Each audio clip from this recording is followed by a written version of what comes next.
This ayah of the Qur'an is the 34th ayah of Surah An-Nisa. It is the subject of a lot of controversy around the world. On the internet, there are actually academic symposia held on this ayah because this is famously known as the ayah of hitting women. That is the famous name for this ayah.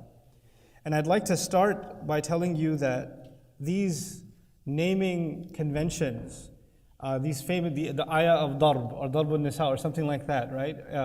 I remember actually almost 10 years ago there was a symposium on just this ayah at Yale University and how to solve the problem of this ayah. I personally, just from a student point of view, let's leave the academics aside. For Muslims, when we study the Qur'an, we're not just studying something that's an intellectual exercise. We're humbly studying the word of Allah. And part of our iman is that this word is supreme. وَكَلِمَةُ اللَّهِ هِيَ الْعُلْيَا. The word of Allah is in the supreme place. It is above criticism. It's above, our commentary in terms of putting it down. Whether I'm a man or a woman, what I come to find in the book of Allah, before I even understand it, there are some things inside of me that will never change. And one of them is there is no greater gift of Allah than this revelation. This is the manifestation of Allah's ultimate love, care, and mercy. He calls Himself Ar-Rahman when He describes that He taught the Qur'an. Ar-Rahmanu 'allama al-Qur'an. Anything the Qur'an teaches, as a matter of fact, is a manifestation. It's an example, a sample of Allah's loving care, mercy that is evidenced by His name, Ar-Rahman itself. But often, because some of these passages of the Qur'an or some of these subjects of the Qur'an are so muddled with controversy and criticism and allegations against Islam, it's actually no surprise now that even many Muslims are uncomfortable with parts of the Qur'an. And when they hear certain ayat of the Qur'an, they feel like, well, how do you explain this or how do you explain that? And it's okay to not understand, and it's okay to want to seek an explanation. That is perfectly fine.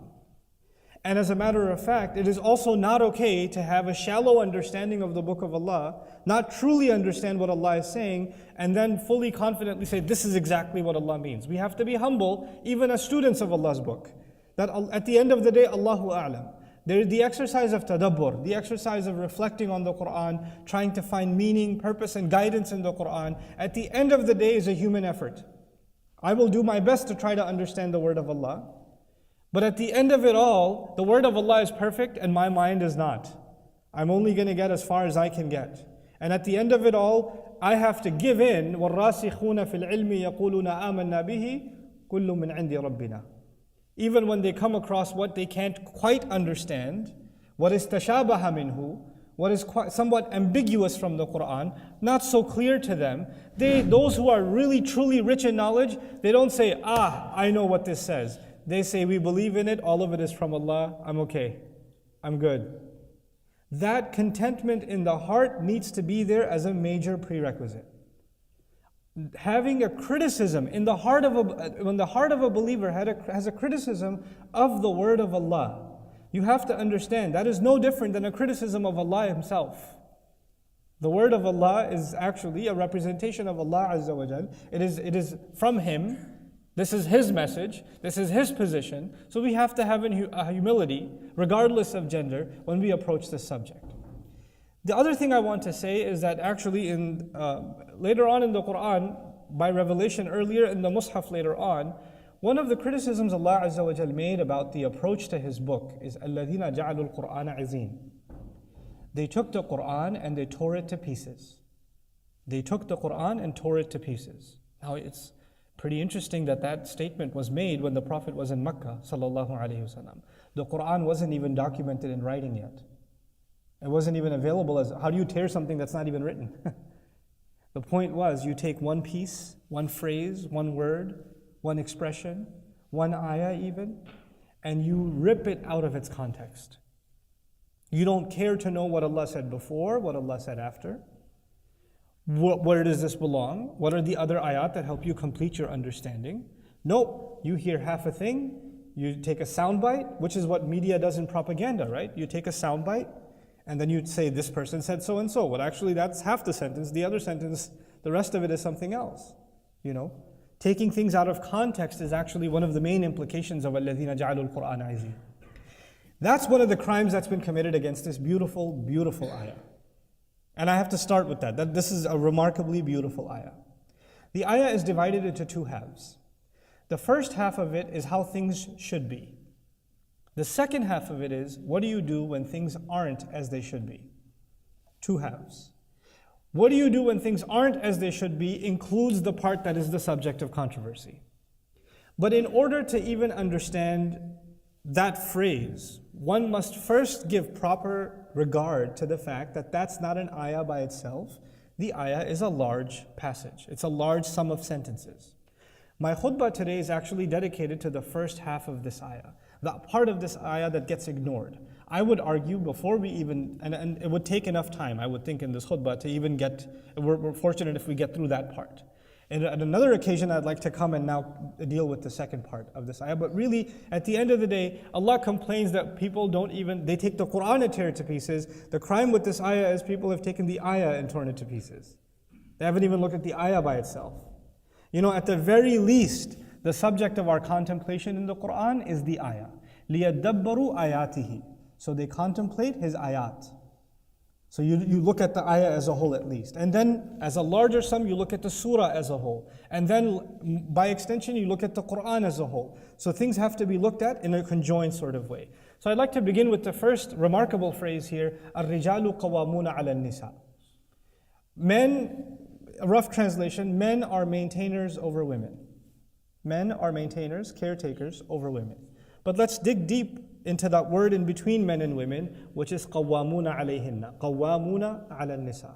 The word qawwam comes from the Arabic verb qama, to stand, but also means to commit, lazima, to take care of, to maintain, to be serious, to be committed to something.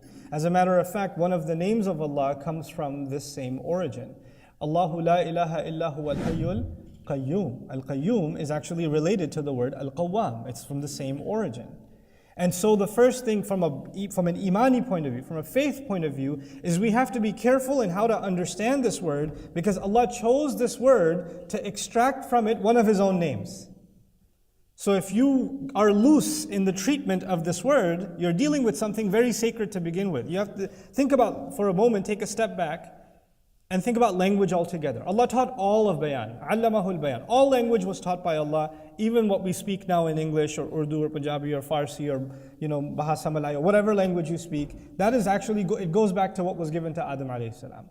But He chose of all of those languages, He honored the Arabic language for His final revelation. But not all of the Arabic language. Within the Arabic language, a subset of the Arabic language was chosen to become part of Allah's words themselves.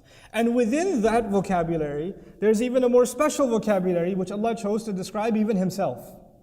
So of the words that have ever been uttered by humanity, the words that have received the greatest honor are the ones that are attributed to Allah Himself.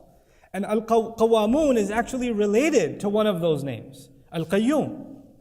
Now, to maintain, to commit, to take care of are very direct, immediate implications of qama. Actually, this is from the extended version of this verb comes aqama, from when we say iqamatus salah. It's from the same origin. The first thing I'd like to highlight is from the Arabic point of view, this word has nothing to do with authority. Izzah has to do with authority, Saytara has to do with authority, Sultan has to do with authority. There are several words in Arabic. Arabic is a very rich language. There are several words in Arabic that are available for what word? For what concept? Authority. Qama is not one of them. Qawwam is not one of them. As a matter of fact, Umara is different from Qawwam, or Amir is different from Qawwam. There's a fundamental difference. But unfortunately, in many people's minds, even this opening statement of the ayah is interpreted as men are authorities over women. Do men have authority over women in certain circumstances? Absolutely, I will be the first to tell you. But where does that come from? It comes from other places. It comes from other evidences. I am not a proponent of taking something from the Qur'an and then imposing on it my version or my view, even if my view is correct because of some other reason. You see? Let the ayat have to be taken as supreme on their own. We don't impose on the ayat impose on us. Kalamun ya'lu wa la yu'la alayhi. This is the speech of Allah. It rides supreme. It is not dominated over. Anyhow, What does this imply? Qawwam actually is called sighatul mubalagha, something that requires takrar, repetition. Like, in Arabic you'll say khabbaz or khayyat or qassas and things like that, right? They come from the same pattern. When somebody does something over and over and over again, and they have to keep going back and doing it, and then they become an expert in doing so, that's why someone who makes a lot of khubz, bread, is a khabbaz, a baker. Because they make it over and over again, they get very good at it, okay? And so when names sound like that, like one of Allah's names is Ghaffar. Ghaffar suggests that Allah doesn't just forgive, He forgives repeatedly, over and over again. He does it. And that suggests, in some cases, even expertise. Qawwam here suggests that men continually express their care, their loyalty, their commitment. They renew it over and over again over women. That's the idea of Qawwam. Someone who maintains, takes care of, shows loyalty, shows love, is actively involved over and over again. In other words, men don't get to be passive in their relationship with their women. It cannot be a passive relationship. It cannot be, she knows I love her. It can't be that. Oh, she knows I care. It can't be that. It needs to actually be expressed actively and repeatedly and constantly. And that's the first implication that is inside الرِّجَالُ قَوَامُونَ عَلَى النِّسَاءِ. But then Allah gives His rationale. Why should this be the case? On what basis should you be the caretaker? Why? Because, first, بِمَا فَضَّلَ اللَّهُ بَعْضَهُمْ عَلَى بَعْضٍ. Because Allah has given some preference over others. Now, first reading of that might make you think that means because men should maintain, take care of, commit themselves, and renew and continually refresh their commitment to their women because Allah gave preference to men over women. But actually that would have been بِمَا فَضَّلَهُمُ اللَّهُ عَلَيْهِنَّ. When He says بِمَا فَضَّلَ اللَّهُ بَعْضَهُمْ عَلَى بَعْضٍ, that actually means some over others. In other words, in some matters, Allah has given women advantages. And in some matters, Allah has given men advantages. I'll give you, for example, a Quranic advantage Allah gave women. وَاتَّقُوا اللَّهَ الَّذِي تَسَاءَلُونَ بِهِ وَالْأَرْحَامَ إِنَّ اللَّهَ كَانَ عَلَيْكُمْ رَقِيبًا. Beginning of this surah itself, Surah An-Nisa. Allah mentioned taqwa of Himself, and then He mentioned taqwa of the womb. Al-Arham. وَاتَّقُوا اللَّهَ الَّذِي تَسَاءَلُونَ بِهِ وَاتَّقُوا الْأَرْحَامَ. بمعنى وَاتَّقُوا الْأَرْحَامَ. Have taqwa of the wombs of the mother. What a status given to the woman. That Allah put taqwa, which occurs either for Allah or for Judgment Day or for protecting yourself from Allah's torment in the Akhirah. Be that careful of Allah. Be careful of Judgment Day. Be careful of the womb of the mother. Be careful of the relationships of the womb. And everything that comes with it, whether it's marriage, motherhood, your aunt, your grandparents, etc., grandchildren, whatever bonds you to somebody through the womb is a sacred bond now that you should have taqwa of. What an advantage that's been given. Other places in the Qur'an, Allah will say, وَلَهُنَّ مِثْلُ الَّذِي عَلَيْهِنَّ بِالْمَعْرُوفِ. He's given them some advantages in compensation for some of the disadvantages. That's what Allah will say Himself. And this is in a dignified way. That Allah did this not to humiliate them, but He added even the qualification, bil-ma'ruf, at the end of that phrase. So the idea here is Allah is actually encouraging men to acknowledge that women have been given certain honors, and because of it, they must go out of their way to take care of women. They must actually acknowledge the blessings Allah has given them, the merits that Allah has given them, and in acknowledgement of that, now you've been put not in a position of advantage, but rather in a position of responsibility. This is a burden on you. This is something you'll be asked about. This is actually in line with ثُمَّ لَتُسْأَلُنَّ يَوْمَئِذٍ عَنِ النَّعِيمِ. On that day you'll be asked about the favor, the blessings you enjoyed. And that is one of them. But then He adds a second qualification. Another basis for which you must maintain and take care of your women is وَبِمَا أَنفَقُوا مِنْ أَمْوَالِهِمْ. Also, this is actually commonly not understood. Our mufassirun exhausted themselves over this. وَبِمَا أَنفَقُوا مِنْ أَمْوَالِهِمْ. The ba, they say لِلْإِبْتِدَاء. One argument is لِلْإِبْتِدَاء. What does that suggest? It means because the starting point of their relationship with their women is that they spend from their monies. Your relationship with your spouse isn't, well, I pay the bills, I pay the rent, I'm paying the car insurance, I'm paying the cell phone, I'm paying for your shopping, so I don't have to do anything else. as if to say the starting point of it. Look, because on account of the fact that you're already spending from your monies, which is the original gesture, by the way, even that relationship of marriage began with mahar, it began with infaqul amwal. But that wasn't the end of the relationship, that was the beginning of the relationship. It actually ceremonially symbolized something. It symbolized that you're willing to spend even of hard-earned income on this person. And therefore, now that and by the way, when you spend something on someone, or on something, then naturally you take care of it. And so actually on account of that, Allah Azza wa Jalla says you and I must, as men, take care of women. وَبِمَا أَنفَقُوا مِنْ أَمْوَالِهِمْ. Now, on this note, Allah Azza wa Jalla in the Qur'an made it pretty explicitly clear. I mean, there are extraneous circumstances. There are unusual situations in life. And Allah mentions those too. But as a general principle, a man is supposed to actually have deep in his spirit that he wants to provide and take care of his family. Not just emotionally and in every other sense that's already, in a protective sense that's already been mentioned, but also in terms of providing.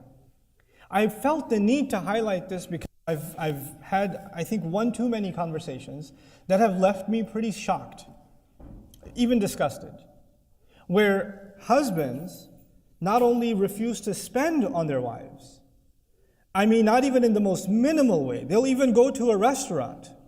And I'm not talking about some uneducated people from some rural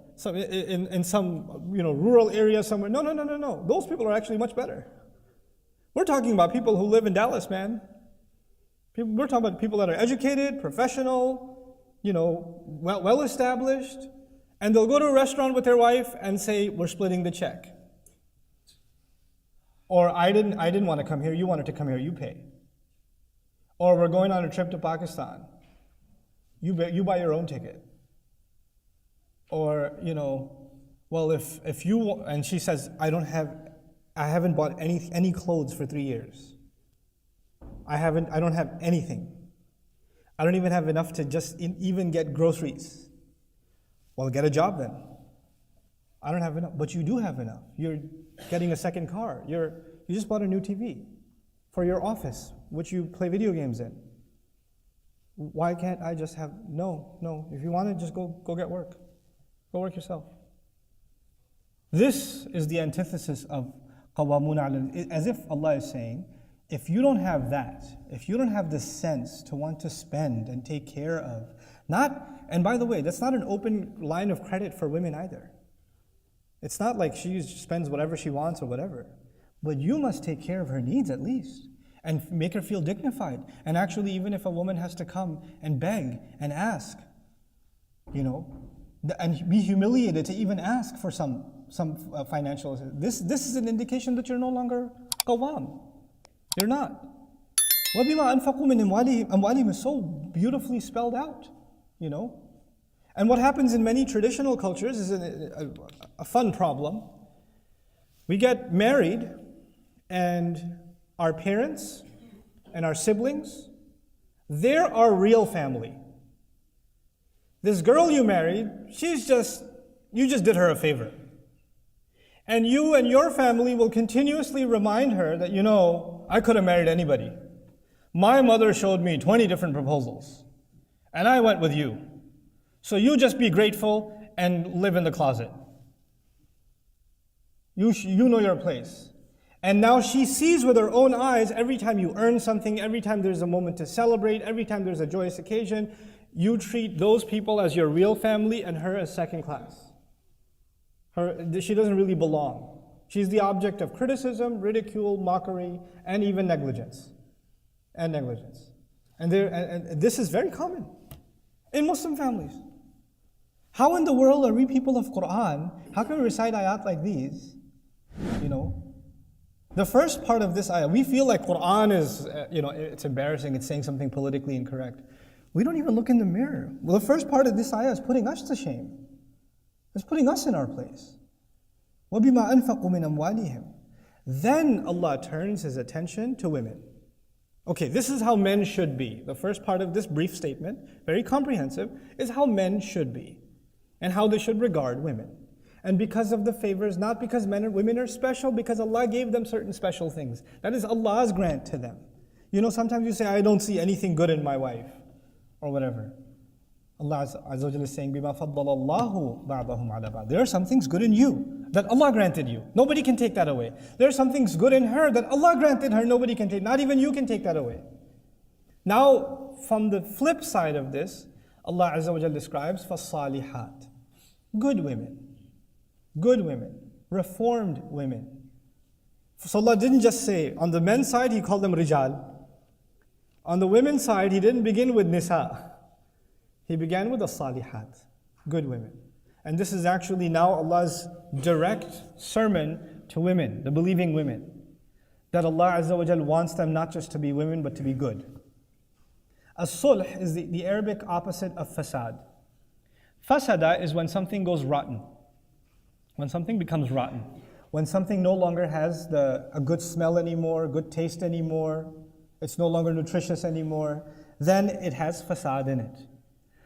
In a physical sense, salihat is healthy. Even salih can even used in like salim can be used. But also in a moral, spiritual, and even emotional sense, salih is someone who's good to Allah, who's good to people. Also not in a bad mood all the time, not angry all the time, not anxious all the time, not complaining all the time, not whining all the time, not remembering the bad that happened all the time and reviewing it like it happened an hour ago. Not reliving it and then crying over again all the time, not lost in the negative. They're salihat. They actually, by the way, from it comes the word sulh, which means reconciliation. Their attitude is one of ending conflicts, not of furthering them. Now what happens often is because we've hurt each other. Men have hurt women, women have hurt men, right? And women have been given an incredible amount of patience, that's why they're mothers. They have far more tolerance than we do. Try taking care of your kid and compare that to the way your wife will take care of your kid. There's no comparison. There's no comparison. But then, when a woman is exhausted so much in so many other parts of her life, she has no energy left to be tolerant with her spouse. So all of that frustration comes out with him. And then she blows up on him. He comes home from work, and she's just railing on him. And then he says, why are you talking to me like this? And she'll say, well, I have no one else to talk to. I'm just expressing myself. There's a two-part problem here. When a husband failed to be qawwam, and when she failed to be salihah. فَالصَّالِحَاتُ. Then he says, قَانِتَاتٌ حَافِظَاتٌ لِلْغَيْبِ. Qanitat means subservient, but not to the man. Qunut in Qur'an, from my conviction, Allahu Alam, there's both opinions, to be honest with you. But from what I can see, qanitat is actually subservient, submissive, but not to the man, but rather to Allah Azza wa Jal. They're good, and they're subservient to Allah. Now if you can be subservient to Allah, everything your husband asks of you is already taken care of. Why? Because when somebody's subservient to Allah, when they're submissive to Allah, then a spouse truly becomes libas for the other. Then they cover for the faults of the other. Then they don't humiliate the other. Then they don't backbite the other. They don't call their friends and say, my husband is this way, this way, this way, and this way. They guard, Like there are cases, somebody complains, my husband doesn't pray. Every night he oversleeps. Why does he oversleep? Well, he works until 2, 3 in the morning. So he oversleeps. I can't stand it. He's such a hypocrite, etc., etc. That's not the kind of language you use for your husband. If he's not waking up for prayer, that crime that he's committing or sin that he's committing before Allah is also balanced by something. He's trying to provide for a family. He has no other way to make an income. He's a human being. He passes out. You go out of your way to try to wake him up lovingly, not giving him a lecture. You munafiq, wake up. You're going to burn in Jahannam. And if he doesn't wake up, you cover for his sin. If he doesn't wake up, you cover for it, and you work patiently until he can. Until you can support him in doing so. That's not a way of supporting. And on top of that, to badmouth him to others. Unacceptable. This is وَبِمَا أَنفَقُوا مِنْ أَمْوَالِهِمْ فَالصَّالِحَاتُ قَانِتَاتٌ. And then the next quality of a woman is حَافِظَاتٌ لِلْغَيْبِ بِمَا حَفِظَ اللَّهِ. This is where I'd like to conclude with. They guard the ghaib. Good women, they guard the unseen. What does that mean? The first, most commonly mentioned implication of this part of the ayah is, as a matter of fact, loyalty to their husbands. Loyalty in the sense that they don't expose them to others.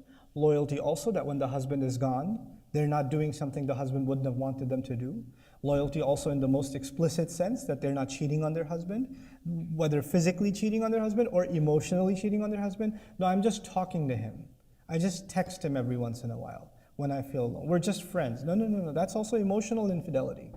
There are levels of infidelity. They guard the unseen. They guard when the husband isn't there. They protect themselves, you know.